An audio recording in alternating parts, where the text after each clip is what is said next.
But this new anime push from every single influencer, it's like, just drop the YouTube anime show already. And now iShowSpeed, Megan, all getting their own cartoon that is being labeled an anime. Ah, I knew it! Manga are the new mixtapes as well as anime. What do I mean by that? Is that you have people trying to create their own comic or story that's anime-esque or inspired that have no business or creative talent in doing so. But due to the massive popularity in Japanese media in recent years, for them it's only a means and a tool to forward their own brand extension. This goes for influencers, content creators, live streamers, celebrities, etc., seeing it as the new thing or trend to hop on, and all they see with this is opportunity. I love anime, I'm addicted to anime. Or maybe you had those who do enjoy some shows that are anime, that are celebrities, live streamers, influencers, and think, oh, I'll create my own now because wouldn't it just be cool to do so? I have the money, I have the popularity, why not? And to me, this just cheapens the craft and seriousness that it should be taken with.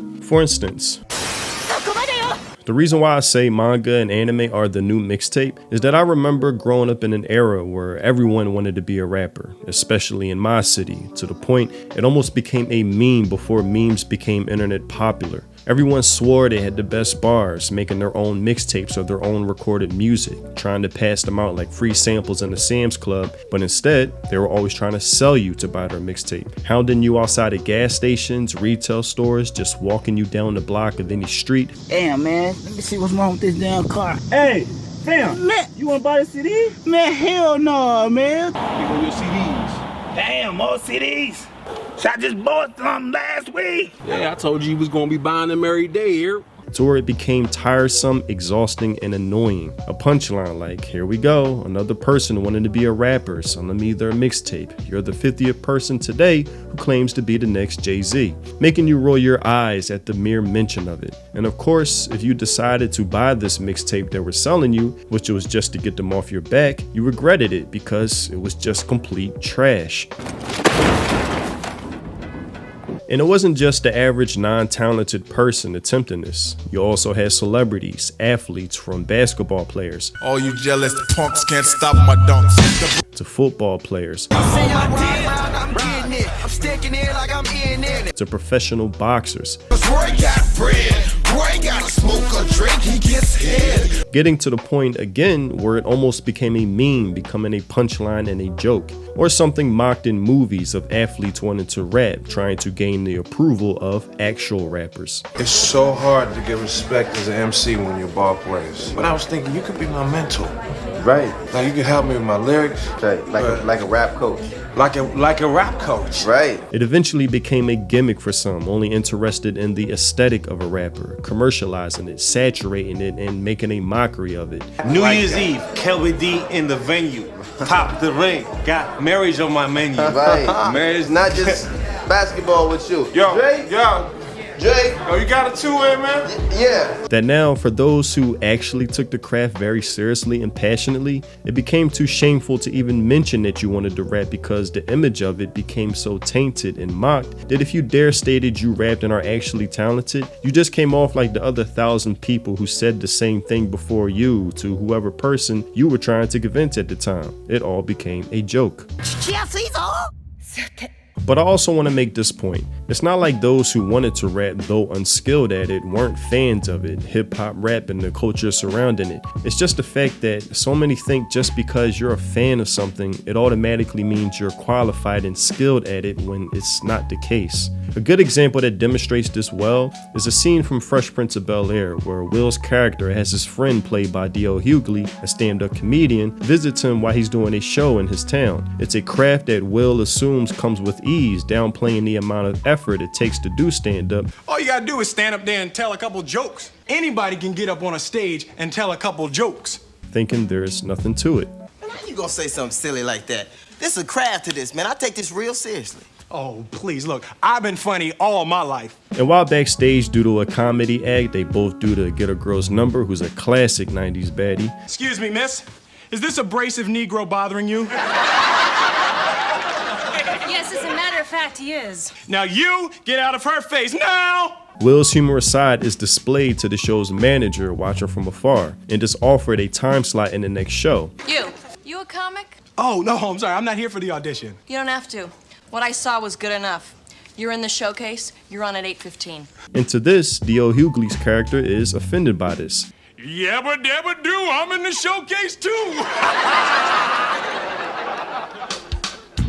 Something that Will doesn't understand at first. To Will, this is something that's silly, something he automatically assumes he's good at because he comes off funny in certain scenarios, but learns quickly that just because you can tell a few jokes with your friends or pull off a prank, it doesn't mean you qualify to be a stand-up comedian. You may be a fan of it, but you're not talented at it. And just by you participating in this craft cheapens it by default. Like anyone can now be a stand-up comedian versus those who actually put their blood, sweat, and tears in it. What, you mad at me that I got in the showcase? I mean, I just walked in, the lady gave it to me. I wasn't going for it.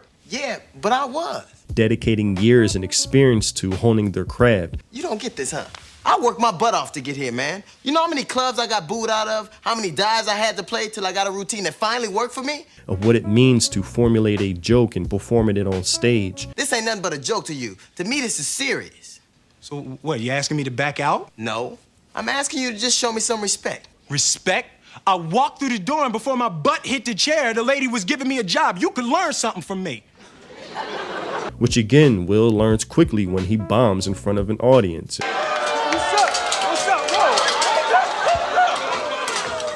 Give me that before you hurt yourself. And realizes that being funny with your friends is not the same as being funny towards a crowd. Message!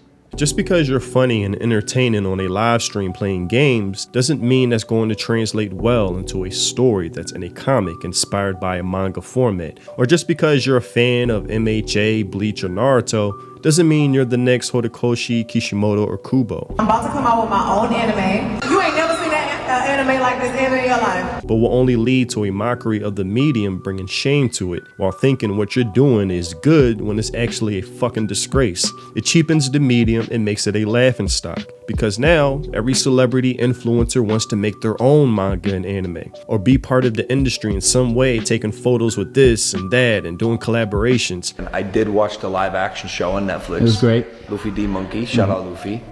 Monkey D. Luffy. What? Monkey D. Luffy. It's Monkey D. Luffy. Just like everyone wanted to be a rapper, making their own mixtape, and now having people roll their eyes the same way on someone announcing their upcoming anime or manga release. Which is why I don't like what Kadokawa is doing with trying to get content creators and influencers into manga. I'm entering a manga contest. Kadokawa approached me and asked if I wanted to help promote more content creators like myself making original content via their new World Manga Contest. It's a move that will only degrade the medium, cheapen it, lower its quality of what's to be expected, and highly compromise the integrity it should be handled with. A content creator is not the same as being a creative or an artist, because content is not the same as art. It's not the same as creating a novel, a story, painting, sketches, and music, which is why the people who are actually talented at it are most of the times not as popular as the content creators, because content creating is about the person being famous, because their personality is the main focus and how they deliver the content on social media, while actual creatives is more about their work being the sole focus of what they want to be famous, not themselves. Which is why I don't like these contest opportunities being shared with influencers and content creators, rather than being afforded solely to those who dedicate their lives to the craft, but now will be easily outshined and overshadowed by those who have far more popularity, resources, and money, something that true creatives and artists struggle to gather. Message! These studios will now put money behind influencers because all of a sudden, they just love anime. I love anime. I'm addicted to anime. If you're an influencer that has 100,000 followers, views, whatever, just by saying you like anime now will qualify you to have your own fake anime or manga made now. Because people see you as having an already predetermined fan base, and that's easy money for them. Just like how Ethan Hawke, the skilled actor, realized that nowadays to get a role in a movie, it's not about nailing the audition or acting your butt off to qualify for the part. The casting is now decided on how many followers you have, because studios see that as a guaranteed audience that will show up. Being famous is now the qualifier, not being talented or skilled anymore. And what makes it worse, the way to be famous nowadays is now built on how much of an idiot, nuisance, or fool you can be, all for attention. Even outside of anime, how Stephen Colbert is now going to be responsible for writing the next screenplay of Lord of the Rings. Because we've got a very special partner that we're working with, and you can See for yourself. Hang on. There we go. Hi, Peter. What qualifies him? Well, he's a fan of the books and is also famous to go along with it. The fact that he isn't a seasoned screenwriter, unequipped with dealing with such a high-profile property as famous and respected as Lord of the Rings, doesn't matter. Even jokes being made of how famous rappers were occupying roles in movies, pushing aside true talented actors, became a running joke as well. Don't you know that you and I are an endangered species? Why? Because we're black males? No, because all the rappers are taking all the good acting jobs. Content creators doing voice dubbing for anime all afforded the role because of their following, not their talent, even admitting themselves how hard it was from what they assumed it'd be. But what I didn't realize, because I haven't done much voice acting in general, and not at all really with anime dubs outside of like 2 lines in like a really old one, is that you have to match the lip sync of the characters that are already established, and you have to match the tone of the voice actor that you are dubbing for. Because that's not something I've done before, and I don't think I really did a great job nailing it. But as some of you may know, I recently started learning how to draw with similar items I've tagged in this video. And with the release of the new Bleach trailer, it's only right that I've dedicated this video sketch to the one and only beautiful, fine Yoruichi. Now, this was a bit challenging, I'll admit, compared to what I'm used to, and I know there's plenty of flaws with it. As we discussed on last night's stream, it looks like her, but at the same time, it doesn't look like her. I tried to fix the eyes this morning to make them more narrow, which helped a little, but not a whole lot. I'm still overall satisfied with it, but not fully proud of it. Yoruichi deserves better, and I will make sure to draw a full body pic in the future as I get better to do her justice. Maybe in that famous, very sexy cat pose, yes. Hell yes. But there is one thing, or at least 2 things, at least the heavies look good enough. Let me see that again. I didn't get a good look at that. It's only a matter of time before I really excel in that area. But shout out to everyone who sent me their art as well. Some of you started around the same time as me, which is cool. And shout out to Asylum for dedicating a sketch of Ultron to Tom Kane, the voice actor who recently passed away, RIP. Good tribute because we definitely lost a legend with him, as well as others. Truly some talent out there I love to see and share. And if you want to start sketching as well, again, I've tagged some items to begin with in this video, along with some others. Feel free to check it out. But regardless, I always appreciate the love. Now back to the video. Celebrities now see anime as a promotion tool. Like, look at me, I like what you like as well. Aren't I hip and relatable now? And I am so sick of the new sales pitch line influencers use to gain sympathy points. I just noticed that recently I just been going through things in my head. I was able to, turn to like anime, Death Note, Naruto. Recently, since I've been gone. Code Geass. Yeah. This shit helped me through a lot of mental problems. I was on a Stairmaster watching Code Geass save my life. Code Geass saved my life. It saved my life. What do you mean by that? I was depressed before watching it. No way. The days when we found out our favorite artists or celebrities were anime fans by accident are long gone. They didn't see it as a press conference to announce to the world constantly. We just found out by accident because it was something they truly and genuinely enjoyed in their own life on their own time, where fans themselves realized through coded references. Sub-Zero guiding, hiding, writing in the pack as well. Sound Village, Leaf Village, Wolf Spirit, magic spells, yeah. Or interviews in retrospect. Kanye had a listening session that was in a movie theater. I'll never forget it. And what Kanye did is that you came into the movie theater, he had programs for like all of the songs and some of the lyrics and all that, and edited visuals from anime movies that he liked and played that in sync to the music. The moment that he did that and the moment that I left there, I was like, Kanye wins. I don't care what 50 Cent got in the tank. That's how long I've been on ya. Versus now when celebrities need to overtly remind us in every post and every interview, like, okay, I get it, you're a fan. Stop trying to sell me how much you're a fan like people trying to sell me their mixtape. Also treating manga like trading stocks and investments, a vision I hate to see for the medium but may be inevitable at this point. I actually have the most expensive manga of all time. So Japanese comics, the birthplace voice of some of the biggest IP and the biggest franchises in the world. And I'm an anime fan, a casual anime fan. I know people go crazy, but I love my One Piece, I love my Demon Slayer, my One Punch Man, and Dragon Ball, obviously. As with anything that eventually becomes too popular, it begins to work against itself, inviting opportunists rather than enthusiasts, leeches and parasites rather than fans and creators, those who want to bleed it dry over those who want to cherish and preserve, paving the way for a future where it leaves it unrecognizable, only to be reminisced by true fans. Message!